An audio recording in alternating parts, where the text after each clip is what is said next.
Hey guys, my name is Woody Lawson. I'm a local photographer and videographer here in San Antonio, Texas. We are currently at the Camera Exchange on the floor. I was lucky enough to partner with them and Canon USA to get hands on some phenomenal new lenses for the RF mount.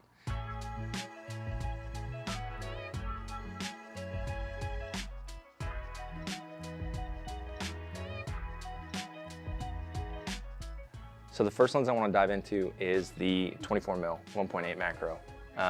Very compact lens, very sharp lens, very affordable price point. It is extremely similar to the form factor of the 35 1.8 for RF. If you're used to how small that is, if you're used to how that handles, this will handle very similarly. So this is a stabilized lens. It pairs with the camera body if it's also stabilized camera body.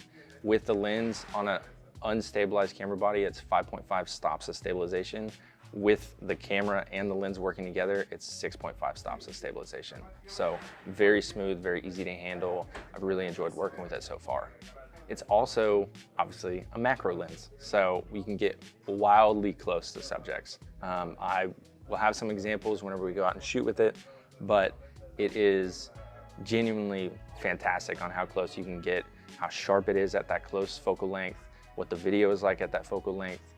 I was absolutely blown away when I was handling it earlier. So the fact that it is 24 mils makes it also really good on crop sensor cameras. If you're shooting on the R7 or the R10, this lens will work beautifully on there. It'll end up being about a 38mm equivalent to that lens, but still wonderful bokeh, still wonderfully sharp, still a wonderful lens for a camera. And it's a great addition to the RF line systems. Next, I want to talk about this 15 to 30. Speaking of lenses that are great on crop sensor cameras, this focal length will be a wonderful addition to also shooting on the R7 and shooting on the R10. If you're shooting on full frame, shooting at 15 is wildly wide. I figured that out whenever I was taking it out and shooting with it.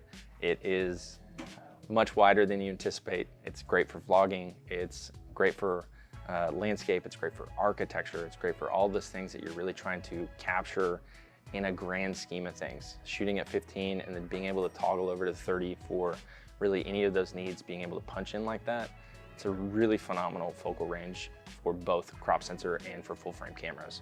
So before this lens came around, the entry into wide angle zoom lenses for the new RF series cameras for Canon were L series lenses. So the fact that this is very affordable, very sharp, very compact, very light, and you're getting into that entry level of wide angle zoom for Canon is crazy. While this isn't a macro lens, it does have a really close focusing distance. It gets down to 11 inches with autofocus, but if you throw this in manual focus and you open it up to 15 millimeters, you can get almost to 5 inches. I think it's around 5.1 of minimum focusing distance. Like the 24mm, this has the same STM stepping motor for focusing, so your focusing is going to be smooth, it's going to be fast, it's going to be quiet, it's going to be accurate. This is also a stabilized lens, so you're going to get that in-lens stabilization, but if you pair it with a body that also has stabilization, you're going to have that coordinated IS up to 7 stops. So both of these lenses are super lightweight and super compact.